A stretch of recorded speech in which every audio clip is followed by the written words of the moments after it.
வணக்கம். தந்தியின் பாட்காஸ்ட் செய்திகளை வாசிப்பது மார்ஷல். முதலில் தலைப்புச் செய்திகள். பரபரப்பான டி20 கிரிக்கெட் உலகக்கோப்பை இறுதிப் போட்டியில் இந்திய அணி த்ரில் வெற்றி.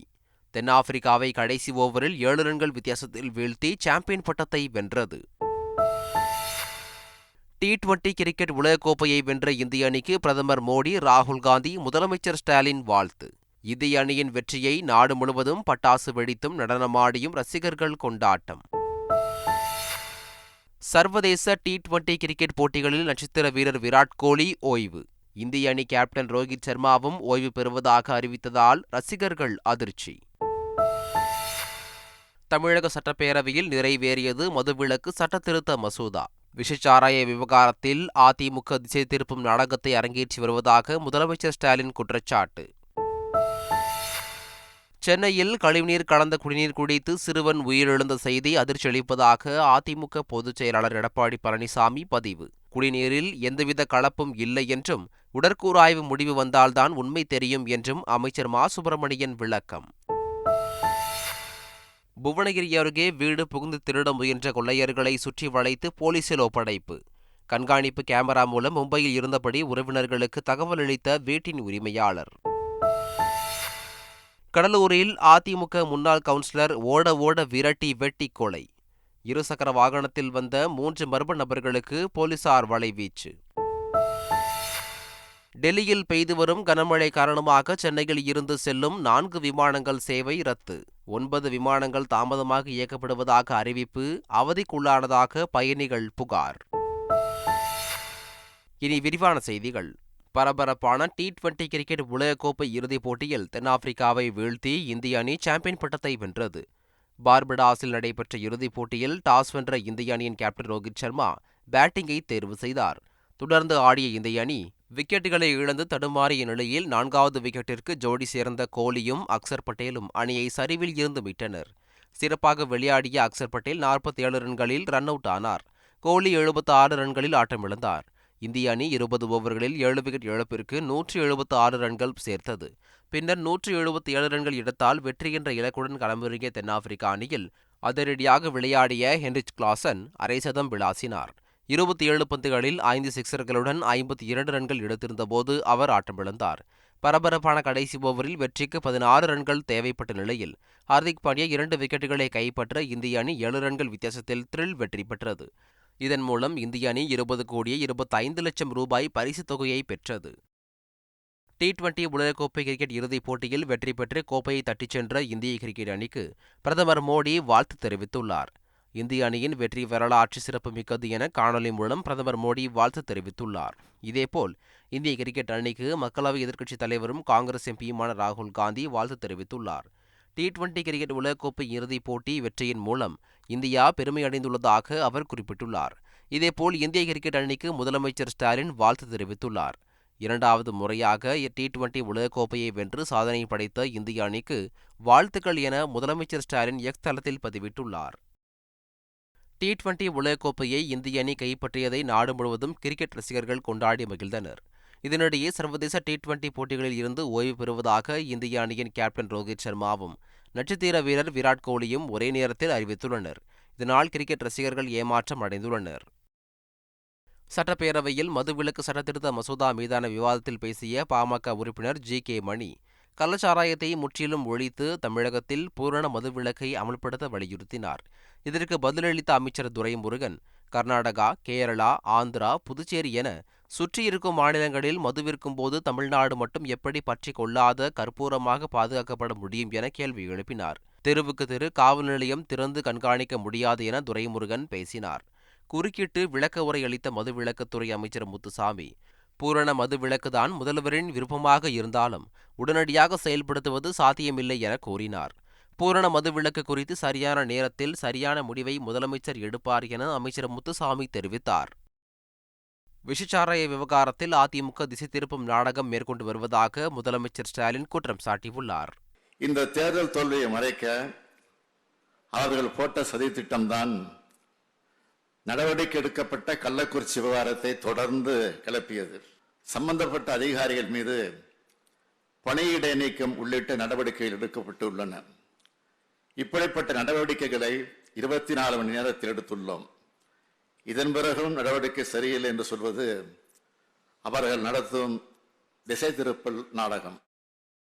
சென்னை சைதாப்பேட்டையில் கழிவுநீர் கலந்த குடிநீரை குடித்ததில் 11 வயது சிறுவன் உயிரிழந்த சம்பவம் தொடர்பாக எதிர்க்கட்சித் தலைவர் எடப்பாடி பழனிசாமி கண்டனம் தெரிவித்துள்ளார். ஏற்கனவே தமிழ்நாடு முழுவதும் கடந்த ஒரு மாதத்தில் சுகாதாரமற்ற குடிநீரால் 10 பேர் பலியானதாக செய்திகள் வந்துள்ள நிலையில் சென்னையிலும் தற்போது உயிரிழப்பு ஏற்பட்டிருப்பது அதிர்ச்சியளிப்பதாக அவர் எக்ஸ் தள பதிவில் குறிப்பிட்டுள்ளார்.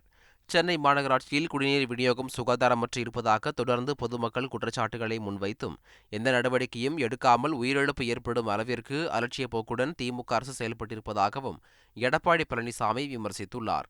இதனிடையே சென்னை சைதாப்பேட்டையில் கழிவுநீர் கலந்த குடிநீரால் சிறுவன் உயிரிழக்கவில்லை என அமைச்சர் மா சுப்பிரமணியன் தெரிவித்துள்ளார். குடிநீரை பொறுத்தவரை இன்றைக்கு அது பரிசோதனைகளுக்காக கொண்டு செல்லப்பட்டு குடிநீரில் எந்தவிதமான கலப்பும் இல்லை என்று ஆய்வகத்திலிருந்து இந்த ரிப்போர்ட் வந்திருக்கிறது. தமிழகத்தில் உடனடியாக மதுவிலக்கை அமல்படுத்த வேண்டும் என பாமக தலைவர் அன்புமணி ராமதாஸ் கூறியுள்ளார். மதுவிலக்கு சாத்தியமில்லை என்றால் அரசு பதவி விலக வேண்டும் என்றும் மதுவிலக்கை நடைமுறைப்படுத்த முடியாதது அரசின் இயலாமை என்றும் அவர் வெளியிட்டுள்ள அறிக்கையில் குறிப்பிட்டுள்ளார்.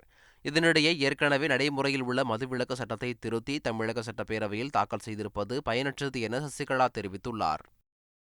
கள்ளக்குறிச்சியில் விஷச்சாராயத்தால் 65 பேர் வரை உயிரிழந்துள்ளதாகவும் இந்த பழியை தவிர்ப்பதற்காக திமுகவினர் சட்ட திருத்தம் கொண்டு வந்து நாடகம் ஆடுவதாகவும் சசிகலா விமர்சித்துள்ளார். பள்ளி கல்வித்துறை இயக்குநர் அறிவொளி ஓய்வு பெற்றதைத் தொடர்ந்து அத்துறையின் புதிய இயக்குநராக கண்ணப்பன் மீண்டும் நியமிக்கப்பட்டுள்ளார். இது தொடர்பாக பள்ளி கல்வித்துறை செயலாளர் குமரகுருபரன் வெளியிட்டுள்ள ஆணையில் தொடக்க கல்வித்துறை இயக்குநராக பணியாற்றி வந்த கண்ணப்பன் பள்ளிக்கல்வி இயக்குநராக பணியிட மாறுதல் செய்யப்பட்டுள்ளதாகவும் தேர்வுத்துறை இயக்குநராக பணியாற்றி வரும் சேதுராமவர்மா தொடக்க கல்வி இயக்குநராக பணியிட மாறுதல் செய்யப்பட்டுள்ளதாகவும் தெரிவிக்கப்பட்டுள்ளது. ஆசிரியர் கல்வி ஆராய்ச்சி மற்றும் பயிற்சி நிறுவன இயக்குநர் லதா தேர்வுத்துறை இயக்குநராக கூடுதல் பொறுப்பில் நியமிக்கப்பட்டுள்ளதாகவும் தெரிவிக்கப்பட்டுள்ளது. பெரியார் பல்கலைக்கழகத்தின் துணைவேந்தர் ஜெகநாதனின் பதவிக்காலம் இன்றுடன் நிறைவடையும் நிலையில் அடுத்த ஆண்டு மே மாதம் வரை அவரது பதவிக்காலத்தை நீடித்து ஆளுநர் ரவி உத்தரவிட்டுள்ளார். இதற்கு தமிழ்நாடு அரசு கல்லூரி ஆசிரியர் கழகம் கண்டனம் தெரிவித்துள்ளது. கடந்த காலங்களில் தமிழக அரசுடன் முரண்பட்டு அரசின் அறிவுறுத்தல்களையும் ஆலோசனைகளையும் புறந்தள்ளி செயல்பட்ட துணைவேந்தரின் பதவிக்காலத்தை நீட்டித்து ஆணை வழங்கியுள்ள ஆளுநரின் செயல் கண்டிக்கத்தக்கது என்றும் தமிழ்நாடு அரசு கல்லூரி ஆசிரியர் கழகம் தெரிவித்துள்ளது. தமிழ்நாடு இயல் இசை நாடக மன்றம் சார்பில் கலைஞர் நூற்றாண்டு நிறைவு விழா நிகழ்ச்சி சென்னை ராஜா அண்ணாமலைபுரம் பகுதியில் உள்ள முத்தமிழ் பேரவை அரங்கில் நடைபெற்றது. இதில் கலந்து கொண்டு பேசிய இந்து குழும இயக்குநர் என். ராம், முன்னாள் முதலமைச்சர் கருணாநிதியின் படைத்தல் திறன் இந்திய அரசியலில் யாரிடமும் இல்லை என புகழாரம் சூட்டினார். திமுக மக்களோடு சேர்ந்து போராடும் இயக்கமாக இருந்த இடத்தில் இருந்து ஆட்சி அதிகாரத்திற்கு வந்த வரலாறு மிகப்பெரிய சவாலான ஒன்று என்றும் முதலமைச்சர் மு.க. ஸ்டாலின் கருணாநிதி வழியில் செயல்பட்டு வருவதாகவும் என். ராம் தெரிவித்தார். தமிழ்நாடு அரசு பணியாளர் தேர்வாணையம் வாயிலாக வேளாண்மை அலுவலர் மற்றும் தோட்டக்கலை அலுவலர்கள் பணியிடங்களுக்கு தேர்வு செய்யப்பட்ட 133 நபர்களுக்கு பணி நியமன ஆணைகளை சென்னை தலைமைச் செயலகத்தில் முதலமைச்சர் மு.க. ஸ்டாலின் வழங்கினார். புதிதாக அரசு பணிக்கு தேர்வு செய்யப்பட்டு பணி நியமன ஆணைகளை பெற்றுக்கொண்ட தோட்டக்கலை அலுவலர்கள் மற்றும் வேளாண்மை அலுவலர்கள் முதலமைச்சர் மு.க. ஸ்டாலினுக்கும் தமிழக அரசுக்கும் நன்றி தெரிவித்துக் கொண்டனர். தமிழ்நாடு முதலமைச்சர் மு.க. ஸ்டாலினுக்கு தென்னிந்திய நடிகர் சங்கம் சார்பில் நன்றி தெரிவிக்கப்பட்டுள்ளது. கலை மாமணி விருது பெற்ற கலைஞர்கள் அரசு பேருந்துகளில் இலவசமாக பயணிக்கலாம் என தமிழக அரசு அறிவித்துள்ளது. மேலும் கலை மாமணி விருது பெற்ற 60 வயதிற்கு மேற்பட்டவர்களுக்கு உடன் பயணிக்கும் நபருக்கும் இந்த சலுகை வழங்கப்பட்டுள்ளது. இந்த சலுகையை வழங்கியதற்காக தமிழ்நாடு முதலமைச்சர் மு.க. ஸ்டாலினுக்கு தென்னிந்திய நடிகர் சங்கம் சார்பில் நன்றி தெரிவிக்கப்பட்டுள்ளது. புதுச்சேரியில் வாரிய தலைவர் பதவி வழங்கக் கோரி பாஜக சட்டமன்ற உறுப்பினர்கள் மற்றும் சுயேட்சை சட்டமன்ற உறுப்பினர்கள் 7 பேர் துணைநிலை ஆளுநர் சி.பி. ராதாகிருஷ்ணனை சந்தித்து கோரிக்கை வைத்தனர். ஆளுநர் மாளிகையில் நடைபெற்ற இந்த சந்திப்பின் போது ரெஸ்டோ பார்கள் திறப்பை ஒழுங்குபடுத்த வேண்டும், ஊழல் அதிகாரிகள் மீது கடும் நடவடிக்கை எடுக்க வேண்டும் உள்ளிட்ட பல்வேறு கோரிக்கைகளை முன்வைத்தனர். இதுகுறித்து ஆராய உத்தரவிட்ட துணைநிலை ஆளுநர் சி.பி. ராதாகிருஷ்ணன் முதலமைச்சரிடம் தாம் பேசுவதாகவும் தெரிவித்தார். கடலூரில் அதிமுக முன்னாள் கவுன்சிலர் வெட்டி கொலை செய்யப்பட்ட சம்பவம் பரபரப்பை ஏற்படுத்தியுள்ளது. திருப்பாதிரி புலியூர் பகுதியைச் சேர்ந்த அதிமுக மாவட்ட பிரதிநிதியாக உள்ள புஷ்பநாதன் என்பவர் முன்னாள் கவுன்சிலர் ஆவார். இந்நிலையில் வெளியே சென்றுவிட்டு வீடு திரும்பும்போது புஷ்பநாதனை இருசக்கர வாகனத்தில் பின்தொடர்ந்து வந்த 3 மர்ம நபர்கள் ஓட விரட்டி வெட்டி கொன்றனர். தகவல் அறிந்து போலீசார் விரைந்து சென்று உடலை கைப்பற்றி பிரேத பரிசோதனைக்காக அரசு மருத்துவமனைக்கு அனுப்பி வைத்தனர். புஷ்பநாதனின் கொலை சம்பவம் தொடர்பாக போலீசார் தீவிர விசாரணை மேற்கொண்டு வருகின்றனர். தேனி மாவட்டம் பெரியகுளம் அரசு மருத்துவமனையில் பணிபுரியும் ஒப்பந்த தொழிலாளர்கள் தொடர் காத்திருப்பு போராட்டத்தில் ஈடுபட்டுள்ளனர். பெரியகுளம் அரசு மருத்துவமனையில் துப்புரவு பணியாளர்கள், சமையல் பணியாளர்கள் உட்பட 80க்கும் மேற்பட்ட ஒப்பந்த தொழிலாளர்கள் பணியாற்றி வருகின்றனர். அவர்களுக்கு தின ஊதியமாக 609 ரூபாய் உறுதி செய்யப்பட்ட நிலையில் தனியார் ஒப்பந்த நிறுவனம் 285 ரூபாய் மட்டுமே வழங்குவதாக ஊழியர்கள் புகார் தெரிவித்துள்ளனர். இதை கண்டித்தும் 7 அம்ச கோரிக்கைகளை வலியுறுத்தியும் ஒப்பந்த தொழிலாளர்கள் காத்திருப்பு போராட்டத்தில் ஈடுபட்டனர்.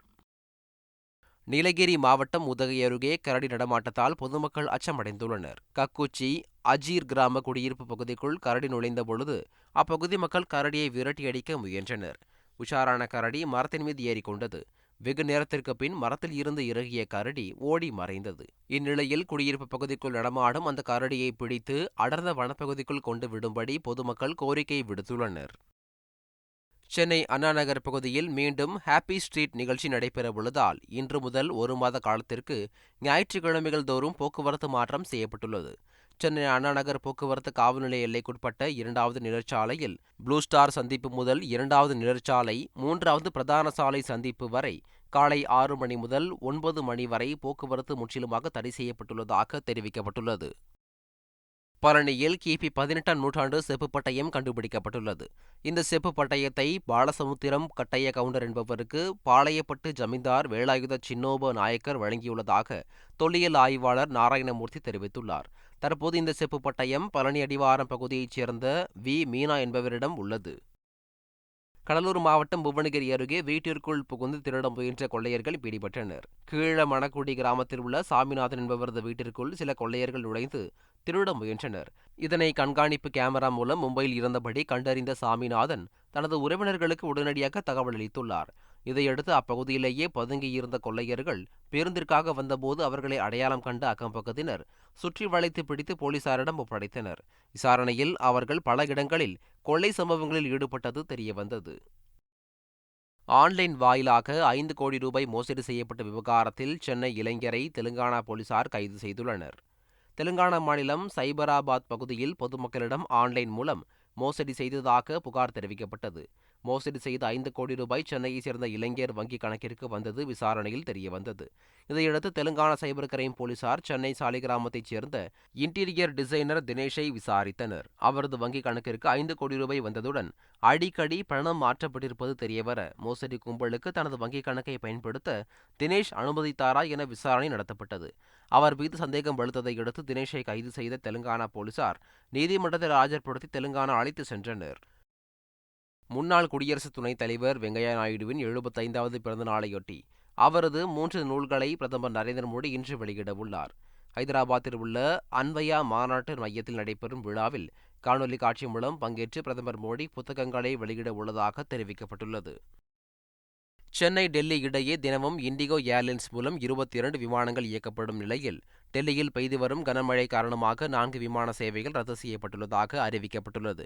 மேலும் சென்னையில் இருந்து டெல்லி செல்லும் 9 விமானங்களும் டெல்லியில் இருந்து சென்னை செல்லும் 9 விமானங்களும் 30 நிமிடங்கள் முதல் 2 மணி நேரம் வரை தாமதமாக இயக்கப்படுவதாகவும் தெரிவிக்கப்பட்டுள்ளது. இதனிடையே டெல்லி விமானங்கள் தாமதம் குறித்த விவரங்கள் முன்கூட்டியே தெரிவிக்காததால் அவதிக்குள்ளானதாக பயணிகள் புகார் தெரிவித்துள்ளனர். மீண்டும் தலைப்புச் செய்திகள். பரபரப்பான T20 கிரிக்கெட் உலகக்கோப்பை இறுதிப் போட்டியில் இந்திய அணி த்ரில் வெற்றி. தென்னாப்பிரிக்காவை கடைசி ஓவரில் 7 ரன்கள் வித்தியாசத்தில் வீழ்த்தி சாம்பியன் பட்டத்தை வென்றது. T20 கிரிக்கெட் உலகக்கோப்பையை வென்ற இந்திய அணிக்கு பிரதமர் மோடி, ராகுல் காந்தி, முதலமைச்சர் ஸ்டாலின் வாழ்த்து.